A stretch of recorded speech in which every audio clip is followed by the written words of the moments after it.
রমজানে ওপেনে দুই নিকৃষ্ট মহিলা বিড়ি খাচ্ছিল। কি আপনারা দেখেননি?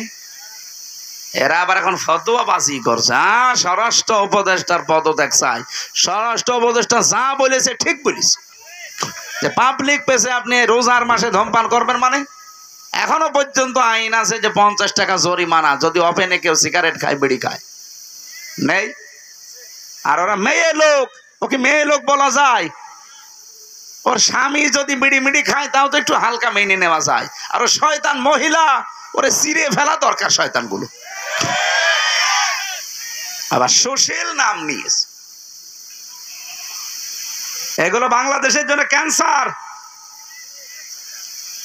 আমরা স্বরাষ্ট্র উপদেষ্টা যিনি আছেন জাহাঙ্গীর আলম ভাইকে ধন্যবাদ জানাই। এরকম কড়া কথা বলেছেন আপনি, আলহামদুলিল্লাহ। আরো শক্ত হওয়া দরকার আপনার। ঘোষণা দিয়েছে যদি কোনো চাঁদাবাজ, কোনো ছিনতাইকারী, কোনো ডাকাত, কোনো চোর ধরা পড়ে, বিচার লাগবে না, সঙ্গে সঙ্গে বিসমিল্লাহি ওয়া আলা মিল্লাতি রাসূলিল্লাহ বলে মাটির নিচে দিয়ে দেবেন। মিনহা খলাকনাকুম বলার দরকার নেই। কারণ এগুলো সমাজের জন্য ক্যান্সার। আর এগুলো করছে কারা আমরা খুব ভালো করে জানি। এই মহিলা পালিয়ে যাওয়ার পর থেকে প্রায় 27টা কুলু তৈরি করেছে কি করে দেশকে অশান্ত করা যায়। যাওয়ার আগে আইজিপি কে বলে গিয়েছিল, আমি যাওয়ার পর 1 মাসের ভেতরে বাংলাদেশের অবস্থা এমন করবা যেন দাঁড়িয়ে থাকতে না পারে। শয়তান, ওকে মহিলা শয়তান, শয়তান মহিলা এটা। আমরা কোরআনে কারিমের সূরা ইউসুফের তাফসীর পড়েছি, শয়তান 2 প্রকার, একটা মানুষ শয়তান আর একটা জিন শয়তান। কি? এই মানুষ শয়তানের ভেতরে আবার 2 প্রকার, একটা পুরুষ শয়তান, একটা মহিলা শয়তান। মহিলা শয়তান এত ভয়ঙ্কর, কোরআনে কারিমে আল্লাহ যেখানে মহিলাদের চক্রান্তের কথা দিয়েছেন সেখানে এমন নাম দিয়েছেন, ইন্না কাইদা কুন্না আযীম। আল্লাহ বলেন মেয়েদের চক্রান্ত বড় ভয়ঙ্কর। আযীম শব্দ যেখানে সেখানে আল্লাহ লাগান না। আমাদের নবীর চরিত্রে একবার লাগিয়েছেন, ওয়াইন্নাকা লাআলা খুলুকিন আযীম। এমন মহান চরিত্র আপনাকে দিয়েছি কিয়ামত পর্যন্ত মানুষের কুল কিনারায় পাবে না। এই জন্য আযীম এটা আল্লাহর নাম, যেখানে সেখানে আল্লাহ দেয় না। অথচ মেয়েদের চক্রান্ত এই কথা বলতে গিয়ে আমার আল্লাহ, এটা যদিও জুলাইখার নামে নাজিল হওয়া, কিন্তু কায়দা কন্যা এটা কিন্তু বহু বচন। এই কথা বুঝতেছেন? এই বহু বচন দেওয়ার কারণ কি?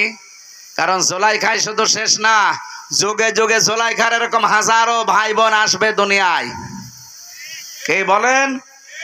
জুলাইখা যেমন ষড়যন্ত্র করেছিল নবীর বিরুদ্ধে, জুলাইখার বোন যারা আসবে কিয়ামত পর্যন্ত এরাও ষড়যন্ত্র করবে নবীর ওয়ারিসদের বিরুদ্ধে। সেরকম জুলাইখা আমরা একটা পেয়েছিলাম। আলেমদের নামে বদনাম দিয়েছে, আলেমরা নাকি ধর্ষক। আল্লামা সাইদির নামে পর্যন্ত ধর্ষণ মামলা দিয়েছে। যেই মহিলাকে সাজিয়ে নিয়ে এসেছিল পিরোজপুর থেকে, যে বলবেন যে আমাকে ধর্ষণ করেছে, অ্যাডভোকেট তাজুল ইসলাম আদালতে জিজ্ঞাসাও করেছে যে ওই মেয়ে, আপনাকে কি মাওলানা সাইদি ধর্ষণ করেছে? বলছে জি হ্যাঁ। আপনার ওই সময় বয়স কত ছিল? আপনি জন্ম তারিখ বলেন। বলছে 1975 সালে আমার জন্ম। ধর্ষিতা হয়েছেন কত সালে? 1971 সালে। অ্যাডভোকেট তাজুল ইসলাম বলেছিল যে মাননীয় আদালত তাড়াতাড়ি এই পয়েন্টটা লেখেন, এ মহিলার জন্ম 75-এ, ধর্ষিতা হয়েছে 71-এ। ওইটা কি রুহের জগতে? ওই দিনই মামলা ঢিসমিস হয়ে যাওয়ার কথা না? করবে কে? বানানো তো, সব বানানো, হাসিনার সব বানানো, বিচার ব্যবস্থাও বানানো, বিচারপতিও বানানো, প্রসিকিউটর বানানো, সাক্ষীও বানানো, বাদীও বানানো, সব বানানো, মহিলাও বানানো। নাই তো 75-এ জন্ম নিয়ে 71-এ ধর্ষিতা হয়? ওটা হলে নাই রোহের জগতে হতে পারে। কিন্তু মামলাটা ঢিসমিস হয়নি, কারণ বিচারপতি যারে বানিয়ে রেখেছিল কালামানি, ওর বিসি উড়িয়ে গেছে। শয়তান, ওর বিসি উড়িয়ে দিয়েছে। সিলেটের মানুষেরা পালিয়ে যাচ্ছিল, আমার সামনে পড়লে আমি গোড়া থেকে কেটে দিতাম। শয়তান।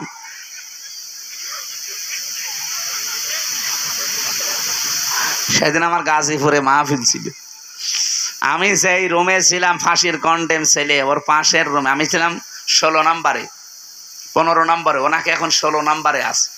কারারক্ষী আমারে বলছে, হুজুর ওই শয়তান আমার আন্ডারে আছে। আমি বললাম খাবার খুব কম করে দিবেন। মজা, ওর বিসি উড়িয়ে গেছে। যাক, ও বিসি দিয়ে কি করবে? ওর বিসির কোনো কাজ আছে? শয়তান আল্লামা সাইদিকে বলে ফাঁসি দিতে পারলাম না, এই জন্য আমার জীবনের বড় আফসোস। ওরে পিটিয়ে মেরে ফেলা দরকার। শয়তান কলার পাতায় শুয়েছিল। কে কথা বলেন? কি দৃশ্য দেখেছেন? কলার পাতায় শুয়ে থাকার সময় আমার মাথায় আবার টুপি দিয়েছে। শয়তান যাতে মাতাল হলো তাহলে ঠিক ছিল। কলার পাতায় তো শুয়ে আছে, মাথায় টুপি দিয়েছে, আর বেল্ট কি মাজা চলে না, আবার বেল্ট দিয়েছে। গলায় গামছা দিয়ে টানতে টানতে নিয়ে আসছিল সিলেটের মানুষগুলো। কত মানুষ ডিম মারছিল, পচা ডিম। দেখেন না আদালতে? আল্লাহ বলেন আযাব মুহিন, এটা অপমানজনক শাস্তি। আলেমদের বিরুদ্ধে যত নিকৃষ্ট কাজ এই শয়তানগুলো তালিকা বানিয়েছিল, 116 জন আলেমের, এরা নাকি ধর্ম ব্যবসায়ী। তার ভেতরে আমার নাম 10 নম্বরে। সুবহানাল্লাহ, নাউজুবিল্লাহ। আমার ভাইরা, এই যে জালিকাল কিতাব লা রাইবা ফি, কিতাবের আগে কেন আলিফ লাম দিয়েছেন? বালাগাত মান্তেক যারা বোঝে, বিশেষ করে আরবি গ্রামারের কিছু নিয়ম আছে। আলিফ লাম যারা বুঝবে আলেমরা, দেখবেন ওখানে 4 প্রকারের নিয়ম দেওয়া।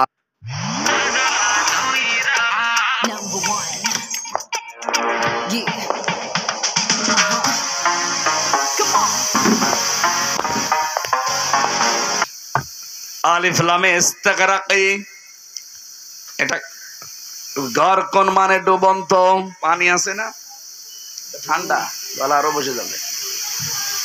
আর একটা চা যদি দিতেন তাহলে ভালো হইতো। আপনাদের এই মানে সামিয়ানা দেখি আমি চা চাওয়ার সাহস পাচ্ছি। এই এলাকা যে গরিব, চা সেই আমি করবো কি? তারপরেও যদি থাকে, না থাকলেও গরম পানি করে একটু দিয়ে।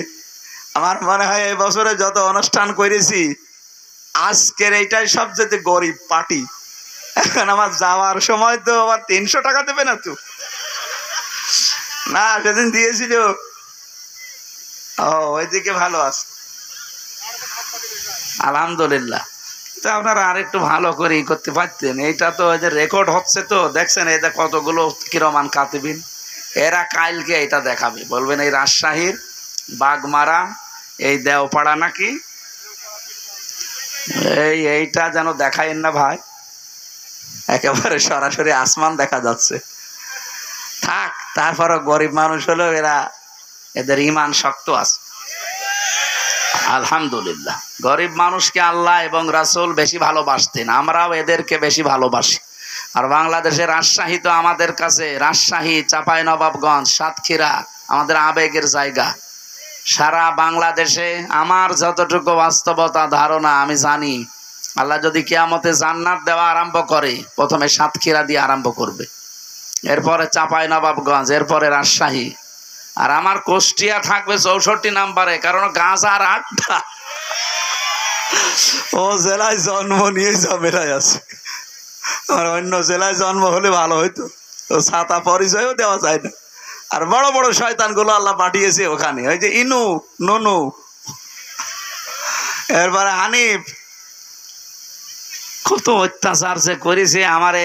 এই প্রায় এই কয়টা বছর এলাকায় ঢুকতে দেয়নি। আমি বাড়ি যাওয়ার আগেই দেখি 10 জন পুলিশ বসে আছে। কি গো হুজুর, আমরা চলে এসেছি ধরার জন্য। এইরকম কঠিন অবস্থায় রেখেছিল এই শয়তানগুলো।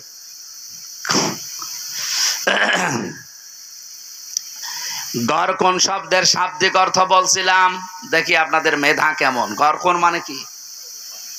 হ্যাঁ, ডুবন্ত, হ্যাঁ, ডুবে যাওয়া।